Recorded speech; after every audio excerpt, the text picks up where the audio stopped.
Hello everyone, welcome to 100 classes by R K.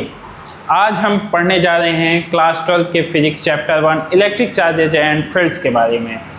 इस chapter में हम जो भी आज पढ़ेंगे वो सारे टॉपिक्स आपको याद हो जाएंगे इस वीडियो को देखते ही। इसके साथ ही जो भी क्वेश्चंस यहाँ पे कराए जाएंगे उनके एग्ज़ाम में आने की प्रोबेबिलिटी मोर देन 90% है। इस वीडियो को देखने के बाद आपको कहीं भी जाने की ज़रूरत नहीं पड़ेगी और इस तरह से अगर आपके पास कोई क्वेरी है तो आप इन सोशल मीडिया हैंडल्स पे अपनी क्वेरी पूछ सकते हैं। ये हमारा इंस्टाग्राम है और ये टेलीग्राम चैनल है और यहाँ पे आप नोट्स वगैरह पा सकते हैं। तो शुरुआत करते हैं 100 क्लास बाय आरके में। सबसे पहला chapter electric charges and fields. तो फ्रेंड्स, सबसे पहले हम जानेंगे कि चार्ज होता क्या है। आपने कभी देखा होगा जब कभी भी थंडर स्टॉर्म वगैरह होता है, लाइटनिंग होती है तो स्पार्क वगैरह होता है। उसी तरह जब कभी हम रूम से बाहर निकलते हैं तो दरवाजे पे हाथ लगते ही झटके की अनुभूति होती है। और जैसे ही जब कभी हम किसी कार वगैरह में बैठते हैं तो जैसे ही हम कार का दरवाज़ा छूते हैं तो हमें करंट वगैरह लगता है। तो ये सब होता क्यों है? ये होता है स्टैटिक चार्ज के कारण। आज इस चैप्टर में हम उसी के बारे में विस्तृत जानकारी लेंगे, डिटेल में समझेंगे कि स्टैटिक चार्ज होता क्या है।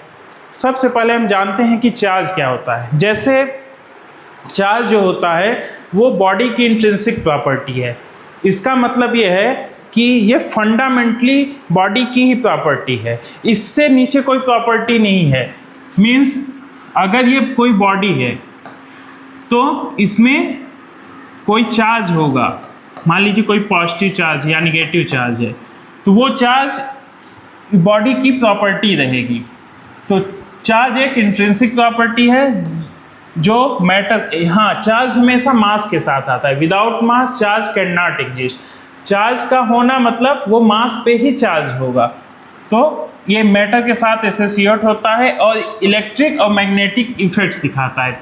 ये हम आगे चैप्टर्स में देखेंगे कि किस तरह से इलेक्ट्रिक और मैग्नेटिक इफेक्ट एक चार्ज दिखाता है। चार्ज कैसे प्रोड्यूस होता है?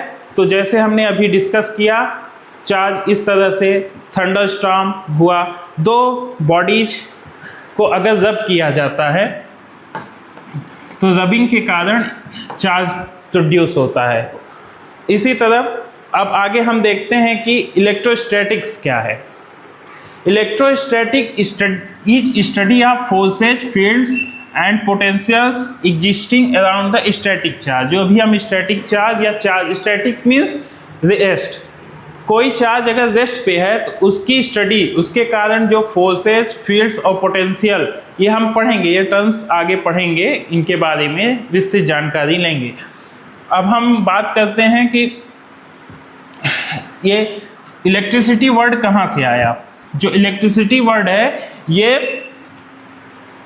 ग्रीक वर्ड इलेक्ट्रॉन से आया, जिसका मीन्स होता है एम्बर। एम्बर क्या है? एम्बर एक जेम स्टोन टाइप की धातु है।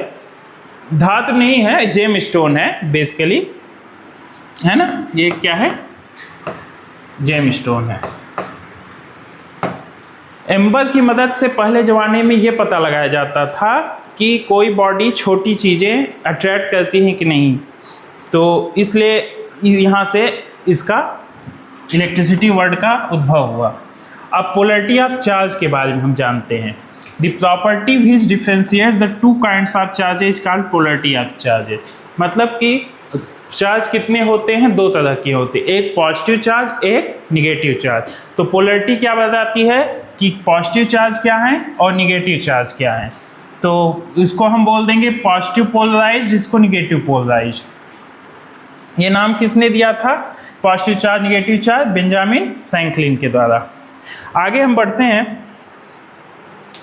अब हम देखते हैं कि जब किसी चीज़ को रब करते हैं तो किस तरह के चार्जेज उत्पन्न होते हैं।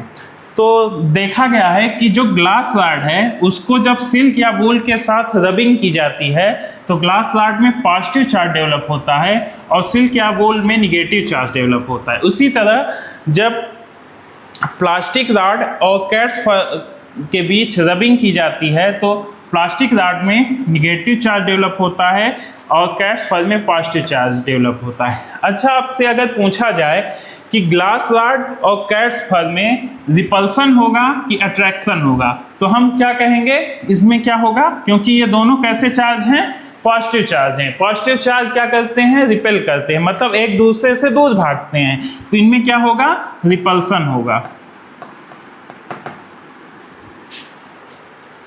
सिल्क या वूल और प्लास्टिक रॉड में क्या होगा, इनमें भी क्या होगा, रिपल्सन होगा।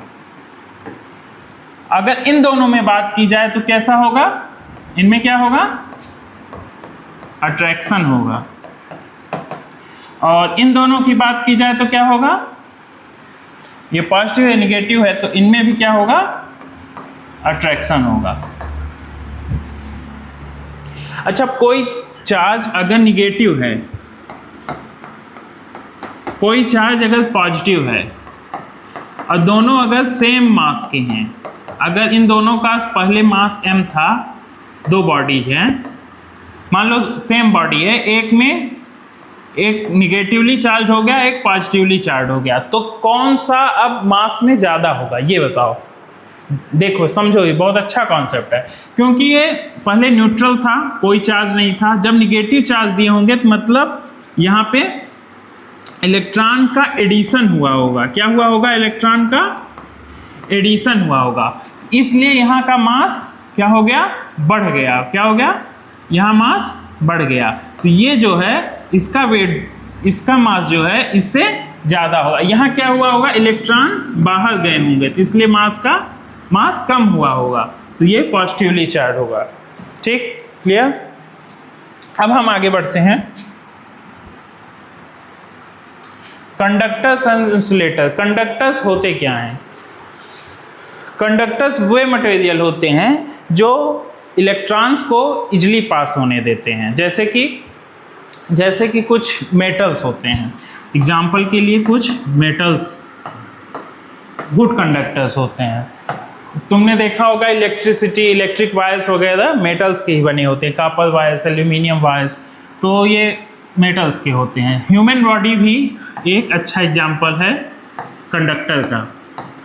जब कभी हम कोई कंडक्टिंग चीज़ लेते हैं और उसमें चार्ज डालते हैं तो वो हमारी बॉडी के थ्रू अर्थ में चली जाती है, तो बेसिकली अर्थ भी एक तरह का कंडक्टर ही हुआ। ठीक, इंसुलेटर्स में क्या होते हैं, इंसुलेटर्स होते क्या हैं, इंसुलेटर्स वो चीज़ें होती हैं जो इलेक्ट्रॉन का फ्लो को रिस्ट्रिक्ट करती हैं। These are the materials that offer resistance to the flow of electricity. यहाँ पे फ्रीली इलेक्ट्रॉन या इलेक्ट्रिक चार्ज कौन कौन से हुए, positive charge and negative charge. Positive charge क्या होते हैं, पॉजिटिव चार्ज में क्या आएगा, जैसे कि प्रोटॉन एक तरह का क्या है, पॉजिटिव चार्ज। निगेटिव चार्ज में क्या आ जाएगा, इलेक्ट्रॉन। अच्छा, न्यूट्रल क्या होता है, जिसमें कोई चार्ज नहीं होता, जीरो चार्ज होता है या फिर चार्ज नहीं होता, क्या कहते हैं उसे, न्यूट्रॉन। ठीक, इसके बाद हम आगे देखेंगे। अब हम बात करते हैं फ्रिक्शनल चार्ज के बारे में। फ्रिक्शनल इलेक्ट्रिसिटी होती क्या है, अभी हमने पढ़ा था कि रबिंग के कारण इलेक्ट्रिसिटी पैदा, उसे ही हम फ्रिक्शनल बोलते हैं, फ्रिक्शनल इलेक्ट्रिसिटी बोलते हैं। अच्छा, ये एक प्रकार का गोल्ड लीफ इलेक्ट्रोस्कोप है, इसके बारे में भी हम थोड़ा सा जानने की कोशिश करेंगे। ये जो गोल्ड लीफ इलेक्ट्रोस्कोप होता है, ये किसी भी बॉडी में इलेक्ट्रिक चार्ज देखने के लिए यूज होता है। ये होता कैसे है, इसको हम आओ देख लेते हैं। ये कोई अगर मेटल रॉड है ना, यहाँ पे ये नॉब है, यहाँ पे हमने लीफ यूज कर ली है बेसिकली, है ना। इसको एक बॉक्स में हमने बंद कर लिया, यहाँ से कोई चार्ज डिस्चार्ज करते हैं, कोई चार्ज देते हैं, या तो पॉजिटिव चार्ज दिए, तो ये क्या है, ये कंडक्ट होके यहाँ पे ये गोल्ड का बना हुआ है, तो इन दोनों में इसे कहते हैं गोल्ड लीफ।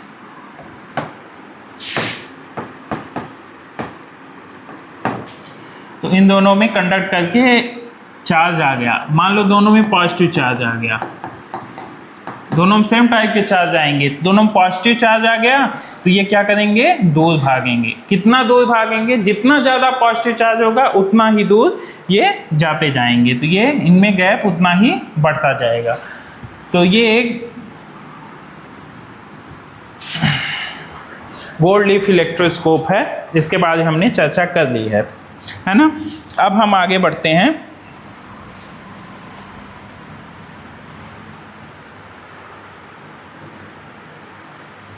हाँ, ये जो हमने बताया अभी कि फंडामेंटल पार्टिकल्स कौन कौन से, इलेक्ट्रॉन। फंडामेंटल क्यों बोल रहे हैं, क्योंकि ये सबसे छोटे पार्टिकल्स हैं जो हमें अभी तक ज्ञात हुए हैं, जो एग्जिस्ट करते हैं, क्या कर फंडामेंटली एग्जिस्ट करते हैं।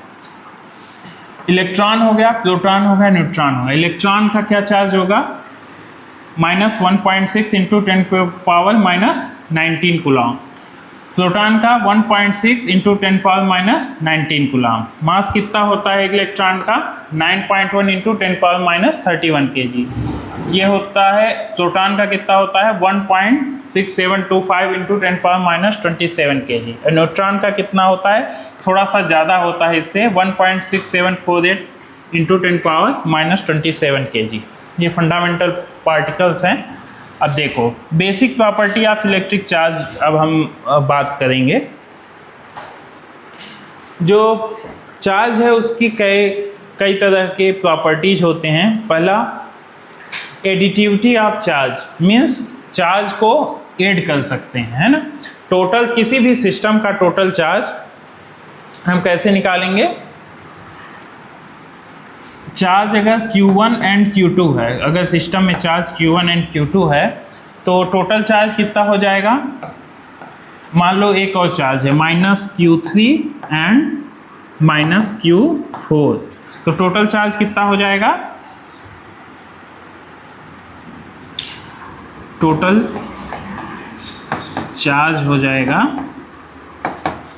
Q1 + Q2 + -Q3 + -Q4, ठीक। तो ये हो जाएगा Q1 + Q2 - Q3 - Q4, ये टोटल चार्ज हो गया। अब कंजर्वेशन ऑफ चार्ज क्या होता है, कंजर्वेशन ऑफ चार्ज का मतलब है कि जो भी चार्ज है किसी एक आइसोलेटेड सिस्टम का, आइसोलेटेड सिस्टम इसलिए बोल रहे हैं क्योंकि हम एक डोमेन ले रहे हैं, मतलब इतने में से इतने में जो भी चार्ज होगा Q1 और Q2, वो दोनों जो है वो हमेशा भले आपस में बदल जाएं, पर वो सिस्टम का, इस पूरे सिस्टम का चार्ज जो होगा वो कंजर्व रहेगा। Total charge of an isolated system हमेशा कांस्टेंट रहता है। चार्ज को न तो क्रिएट किया जा सकता है और न ही डिस्ट्रॉय किया जा सकता है। इसको एक बॉडी से दूसरी बॉडी में ट्रांसफ़र कर सकते हैं। अगर इनिशियली चार्जेस Q1 Q2 है, उसके बाद क्या होगा,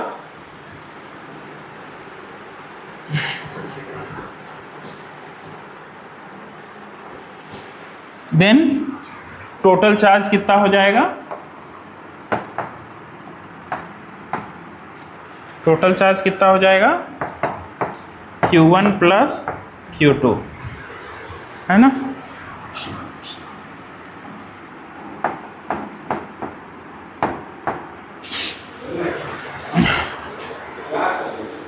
टोटल चार्ज कितनी हो जाएगी Q1 एंड Q2। यह है कंजर्वेशन ऑफ चार्ज।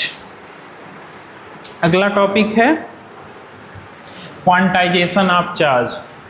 जो चार्ज होता है वो किसका इंटीग्रल मल्टीपल का मतलब होता है Q = होगा ±NE। N क्या है, N इंटीजर है, कहाँ से, 0 1 2 3 ऐसे करके इंटीजर है। E क्या है, फंडामेंटल चार्ज, जो कि होता है चार्ज ऑफ इलेक्ट्रॉन, है ना।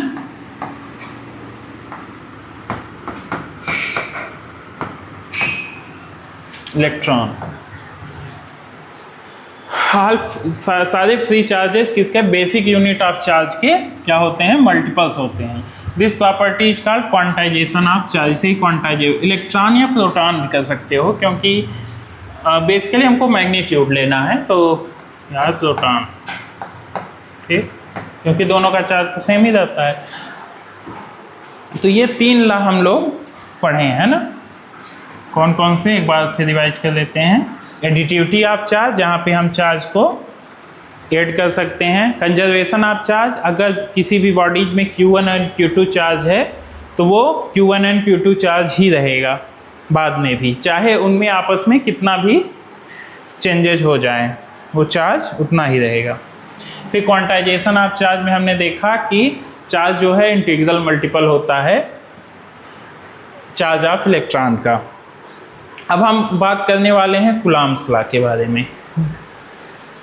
कूलॉम्ब्स लॉ जो होता है वो electrostatic force between 2 stationary point charge है। ये किसके बारे में बात करता है, 2 पॉइंट चार्जेस के बीच के लगने वाले फोर्सेस के। अगर 2 point charges Q1 and Q2 है तो इनके बीच जो भी फोर्स लगेगा वो किसके प्रोपोर्शनल होगा, प्रोडक्ट ऑफ देयर चार्जेज, मतलब फोर्स प्रोपोर्शनल होगा Q1 एंड Q2 के प्रोडक्ट पर, and inversely proportional to square of distance between them. और F जो है इनवर्सली प्रोपोर्शनल होगा उनके बीच की दूरी, ये डिस्टेंस है तो उनके बीच की दूरी के इनवर्सली प्रोपोर्शनल होगा। तो अगर इन दोनों को कंबाइन करें, इक्वेशन 1 लिखो, इक्वेशन 2, कंबाइनिंग 1 एंड 2, तो F कितना हो जाएगा, K Q1 Q2 by R square. Okay, तो कितना आ गया, F equal to K Q1 Q2 by R square. K क्या कितना होता है, K SI यूनिट में इसकी जो वैल्यू होती है वो होती है 9 into 10⁹ newton metre square divided by coulomb square. और K को एक और चीज़ लिखते हैं, जो K होता है वो होता है 1/4 पाई एप्सिलॉन नॉट। ये कब होता है, जब हम फ्री स्पेस की बात करते हैं, in free space. Free space मतलब जहाँ पे कोई भी मीडियम ना हो, सिर्फ स्पेस हो। ये एप्सिलॉन नॉट कितना होता है, इसे कहते हैं इलेक्ट्रिकल परमिटिविटी। क्या बोलते हैं, इलेक्ट्रिकल परमिटिविटी